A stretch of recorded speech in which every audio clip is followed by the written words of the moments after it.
When I was younger, I had a very good relationship with my dad. My parents divorced when I was an infant, but I spent weekdays with my mom and weekends with my dad. My dad and I were like best friends, and we had a simple routine every weekend where we'd get 5 Redbox movies to finish during the weekend. We'd go fishing, we'd play soccer, and we'd bike to this little secret playground near the zoo. Something else I was used to was my dad always having new girlfriends that never lasted more than 2 weeks. The only one who lasted longer, a woman I really liked who lasted 2 years, left my dad when I was 10. But my relationship with my dad was the same as ever until I was 12 and my dad met his now wife. This woman has 2 kids, one older and one younger than me. They moved into my dad's apartment after only 2 weeks. My room was already small, but my tiny mattress and 3 small plastic drawers were shoved into the corner of the room to make space for the daughter's bunk bed and dresser. Before I knew it, they started putting my bed in a closet until I came to visit and often would forget to take it out at all. When my dad moved into a bigger house, the older sister got her own room while I had to share one with the younger sister every weekend. The 3 small drawers I had were soon just 1 drawer because the little sister wanted the other 2 for her toys. Slowly, I started visiting my dad less and less. Then everything went especially wrong when my dad got his girlfriend pregnant after 1 year. They got married and I didn't know that for a whole month because he didn't even tell me. I also didn't know my baby half-sister was born until weeks after she came home from the hospital. To make his new family happy, he started spoiling them and stopped paying child support for me and my mom. His wife is a jobless gold digger, who only cooks and cleans and shops. Her older daughter is having her college paid for by my dad, and the younger daughter is the definition of a 10-year-old Sephora kid. As for my half-sister, she is still a toddler but is clearly spoiled and hates the word no. The routine I used to have with my dad is now dead. As for my stepdad, he's been with my mom since I was 5. Apparently, though I don't remember it, I once called him dad and because of that my dad told me I shouldn't love the man like a dad because he's not really my father. Apparently, that's why I started acting like I hated my stepdad. I never knew why I felt that way about him since he'd never been anything but good to me, and in the last few years I've felt much closer to him. He feels like the dad that my birth father should try to be. Over time, my dad has started to treat me differently. He rants to me about his political beliefs and conspiracy theories about aliens and stuff. He also brags about his new business and his new family, and if I ever try to share anything with him he gets annoyed and shuts me up before continuing with his stories. It's like now he sees me as a buddy rather than his freaking daughter. Also, it was during these last few years that I learned the reason he and my mom divorced was not because they weren't right for each other but rather because my father cheated on my mom while visiting his family in Canada. I am now 15, and I have become a completely different person than the one my birth dad remembers. I no longer love the beach or soccer and I now love music and reading and writing. I have written and published 2 books since 2022, and am writing the 3rd in my series. My stepdad supports my dreams and loves me so much that he brags about me to friends and family and calls me his daughter. My stepdad has an actual daughter who I love like a real sister, though she lives up north with her boyfriend and I don't see her often. Still, though, I love them more than I love my birth dad and half-sister who I'm actually related to. My dad blames me for never calling, though because of how he's treated me lately I don't feel like I owe it to him. I also go months at a time without visiting him now because I no longer feel comfortable at that house. Especially since the bed I sleep on over there is literally considered as their guest bed. In my birth dad's house, I am a guest. Because of all of this, I resent my dad. I haven't told anyone about this so no one is calling me a jerk, but I'm wondering if I am because my dad is in love with his new family and I'm wondering if it's a bad thing I'm not happy for him. Am I the jerk? Update 1. Hello. So, I made a post a few months ago talking about how my dad has basically stopped treating me like his daughter now that he has a new family. Not much has happened since, but here's an update anyway. So, since I made the initial post, I've only visited my dad's house once and, safe to say, I truly am nothing more than an uncomfortable guest in that house.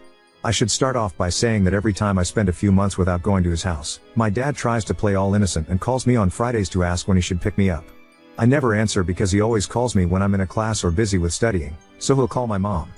But because he never asks me in advance, I tend to have plans on weekends with my cousins, friends, or just to work on writing since I am still working on my 3rd book and it takes a lot of focus that I can't get in his house.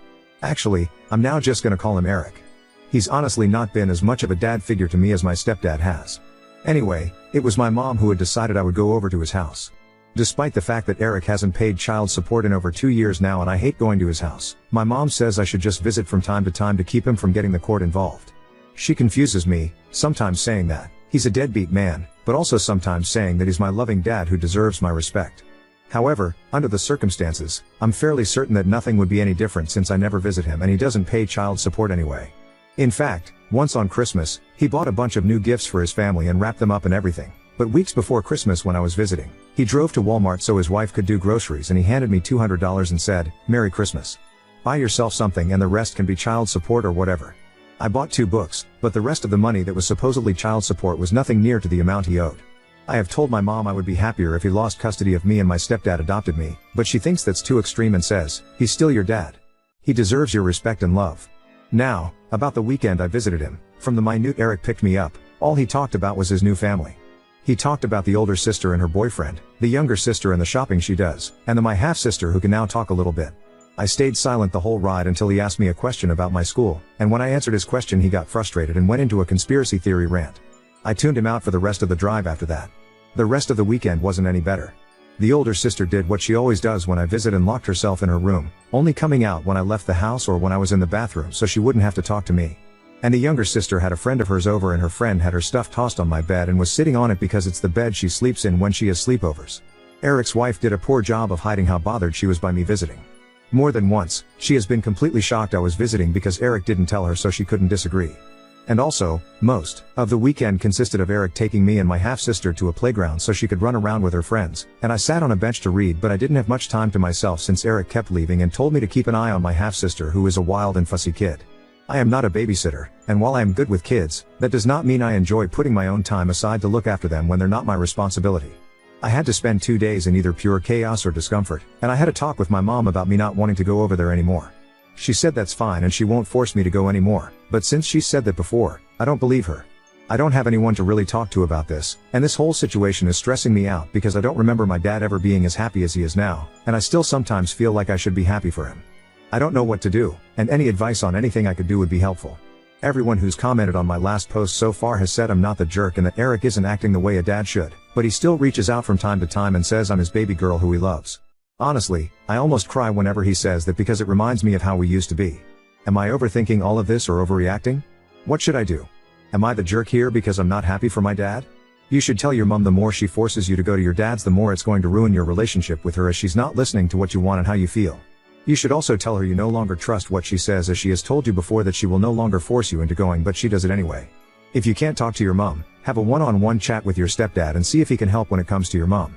Update 2. Hello, everyone. It's only been a couple of days since my last post.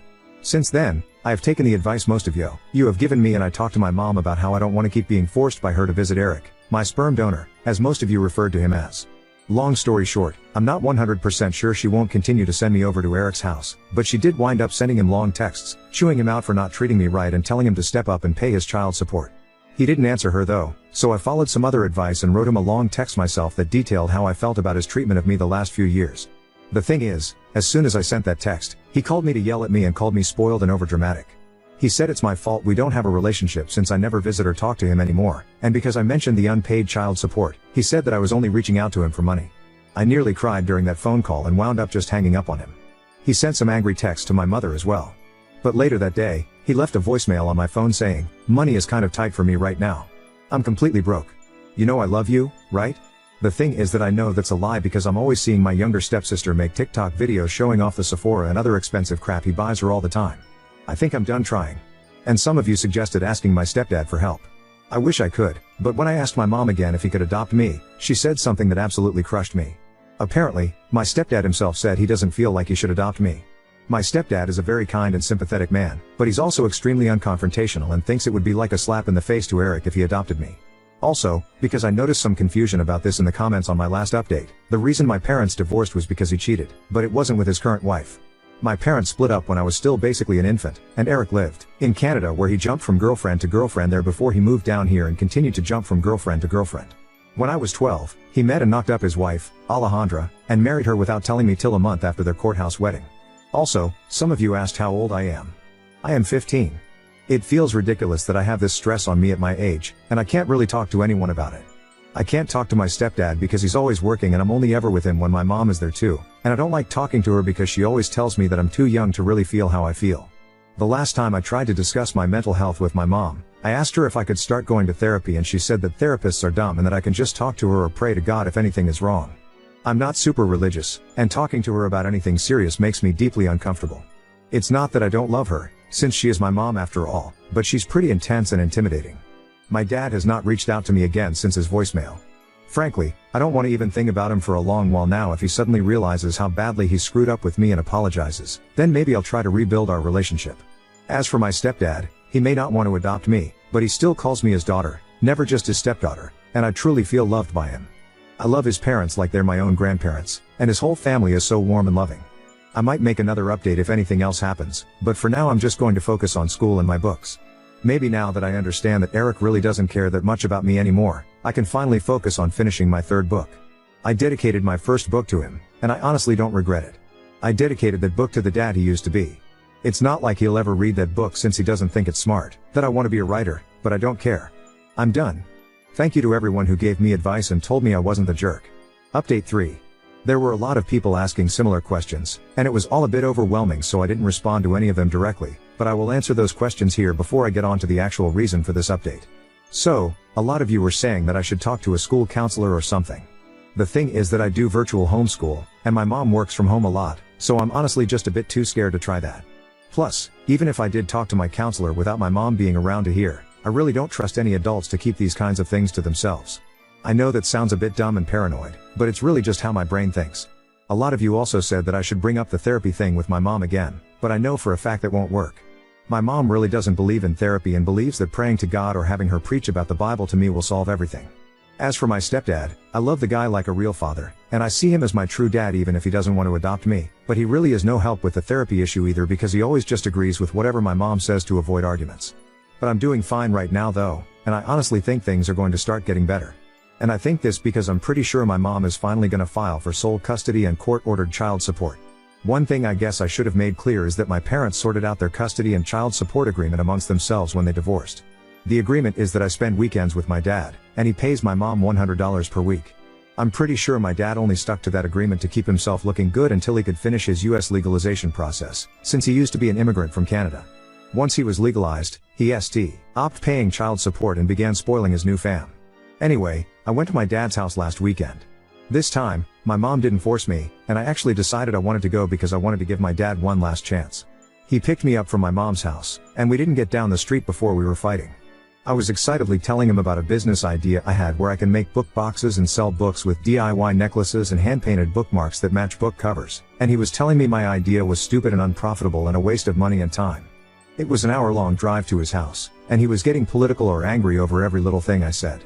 When I told him I was thinking about applying to colleges like Harvard or University of Chicago in the future, he began to yell about all the dangerous Cuban and Mexican immigrants in Chicago and began saying that Harvard is a waste of time since it's just as good as any other college, but rich people go there, which is why it's so famous. I wound up yelling at him that he can't act so high and mighty over non-white immigrants because he was also an immigrant not too long ago. Also, I never understand why it is my dad is always so racist about Hispanic people when my mom and his current wife are both Latinas. He went on one rant after another, and I was so sick of it that instead of staying quiet like always, I actually argued back. Because of that, my dad spent the whole weekend complaining about my bad attitude. I told my mom about all of this. I think the final nail in the coffin that finally pushed her to want sole custody was when I told her about a rant my dad went on about the difference between men and women. I wound up memorizing and writing down everything he said and texted it to my mom. I asked her not to talk to him about it, but she was pissed at him. Here are some of the things he said. 99% of women want to latch on to rich men. Nearly all women are greedy and oil. Men don't like successful and independent women because they're prideful and bossy. It's more important for a wife to respect her husband than it is for him to respect her. It is wrong for wives to make more than their husbands, and so much more. And then he smiled and said, "But you're the exception, pretty girl." There was so much more that happened just last weekend, like him saying some of my guy friends don't count as real men since some of them are gay, and trying to tell me my summer volunteering opportunity in DR is a bad idea since the people there are different, even though my mom's side of the family comes from there. I won't list every annoying thing he did, and I'm finally done. This was his last chance, and he blew it. I just want to say I'm pretty sure my mom is not sending me over anymore. She spent all morning looking for my birth certificate because she's wondering if she needs it for court. She wants to get me full-time, and if my dad pay child support. At the moment, he owes a lot of child support, and having him contribute financially would help me so much with preparing for college. Also, I did not mention the names of my books in the other posts. I didn't share them because I didn't want a bunch of internet strangers seeing my social media tags at the back of the book, but I will share the titles with anyone who DMs me. I will probably make another update if anything else happens. Hopefully, my next update will be after we've gone to court. You are not the jerk. Divorces and parenting are complicated. Your bio dad sounds like a real jerk. He is utterly and completely failing you. I understand why your mom and your stepdad are trying to help you have a relationship with your bio dad. It's one of the things parents are encouraged to do in divorces, because most of the time it's better for the kids. And if your parents had a court order that gave your bio dad visitation on the weekends, then she could be in trouble if you didn't. Go to your dad's. For your stepdad, he can't adopt you unless your bio dad's parental rights are terminated by a court. And if bio dad fights it, it would be a mess. SD's reluctance to pursue the kind of court battle while you are still legally a minor, actually makes sense and, I would strongly bet, has nothing to do with his feelings for you. He shows his love for you and your place in his heart every day. You don't need him to adopt you for him to be your father. He already is. Please don't let his concerns about the legal mess trying to adopt you would be make you think he loves you any less. I'm glad your mom is going to go for both full custody and child support. Your bio asshole needs to be held accountable. I'm so sorry for you that you lost your bio dad. He may still be alive, but the father he was is dead. But you did nothing to cause it. He's just putting all his energy into the woman who, I'll say, meets his physical needs and leave it at that. It's an unfortunately common problem. Now on to second story. Coworker insists on blocking the doorway, so I confront him and report the issue to HR, even considering putting up warning flyers in the building. There's this guy, 50s, who works at a different company in the same business building as my company who blocks the doorway by leaning against one side and extending his arm out across it, if a woman happens to be arriving at a doorway at the same time as him. Never says anything. Just does this eye contact smile thing for maybe 3 seconds and then allows us to go through. Today it was finally my turn. I got to the main building door right after him, so instead of holding it open so it didn't close in my face like most people do, he just holds it open and stands there with a smug smile. It makes me nervous. I go, can please enter the building? I need to clock in and he does this whole wow, geez, fine, sorry before stepping aside, still holding the door open for me, so I said stop doing, gee that, we all hate it and just went in. As soon as I turned the corner from the lobby I half ran to the stairwell so I wouldn't have to share the elevator with him. I don't even know what firm he works for. According to my closest coworker, HR won't do anything because he's not an employee. Lil update. A male colleague helped us figure out which company he works for by following him up the elevator coming back from lunch. It's a law office on a higher floor. Another coworker took one of your suggestions and wrote an email to the building's management office. I went to my department manager and carefully asked if this sort of thing were to happen, would I report it to our own HR? And he said it should at least be on record, even if it's hard to prove, which made me give him the fry eyes, IYKYK, but I went back and typed up an email and sent it, CC'd him and BCC'd other women that I have specifically seen or heard them deal with him. If he thought I was being hypothetical, now he knows I wasn't. The colleague who followed him to the law office joked that we should hand draw flyers of him to warn people and put them in the elevators. Oop, this is a good idea. I don't know why this didn't occur to anyone. Maybe because it's not certain sure we have the right to do that? It's a law firm and I work in a call center. Should we do an email first? Or maybe a few of us just storm their office. Lol update 1. Yesterday was a long day for me. I came in early to 1, make up for lost time spent focusing on this BS, and 2, to avoid the noid. Although someone ran into him in the afternoon and went straight to our manager and said he's still doing it, so as far as yesterday, not much has changed. It's only been a day. Who does he look like? I got this question more than once, so I asked around what celebrity did we think he most resembles, and we all agreed he looks like the jump to conclusions guy from the movie Office Space. It's fucking true. Except he's a lot taller, over 6 feet, at least. Thank you so much for all your support and suggestions. I've never been advised about pepper spray so much. I do carry it, but the one time I had to use it got in my eyes too, so it's become more of a last resort tool. I told everyone in the bullpen about whipping out our phones and taking a pic or video, including people who happen to notice from a distance. In the moment I think a lot of us kind of freeze up, I did, so having a plan of action ahead of time really helps. I took one person's suggestion about wearing huge headphones. The theory is that because people who wear those are in their own little world, it's acceptable to show no concern, which makes attention seekers feel less significant. So I wore mine today and got here at my normal time, but no one was hanging around the main entrance. Not sure if that's because the email or not. It's probably too early to hear of any official steps taken. But I did feel kind of young and cool on the light rail. Way more comfy than my AirPods. One person DM'd me the song De Todo Un Poco from Dirty Dancing and said next time someone should cue it up on their phone, blast it and start a limbo line, all genders welcome. Several folks asked about what I wrote in the email, so here's a copy-paste of it, with identifying details omitted or changed. I'll post another update when more happens, hopefully today. I keep rereading the email and my stomach has been flipping over and over like I'm a kid about to get in huge trouble. Blah, I am writing on behalf of myself and several employees at call center company, located on the 3rd floor of our shared building, to inform you about some workplace harassment we have been experiencing. For several weeks now, an employee at your firm has been intentionally intimidating women by interrupting their path of travel to and from our offices by blocking the doorway with his body in order to force an interaction. He will not move aside until some kind of verbal exchange has happened. He only does this with women, as far as we've observed and documented, which makes us inclined to call this sexual harassment. This behavior is of course unacceptable. This individual creates a very uncomfortable work environment, despite being in different organizations on different floors. He will often be the first interaction of the day, as he seems to linger around the main building lobby and entrance in the mornings. He will also do this with the elevator doors by stalling them from closing or blocking access to the button panel. This has been setting a tone that interferes with having a secure working experience. Many of us have made multiple attempts to address the issue with this person directly, including myself, who told him firmly that we do not like it when he does this.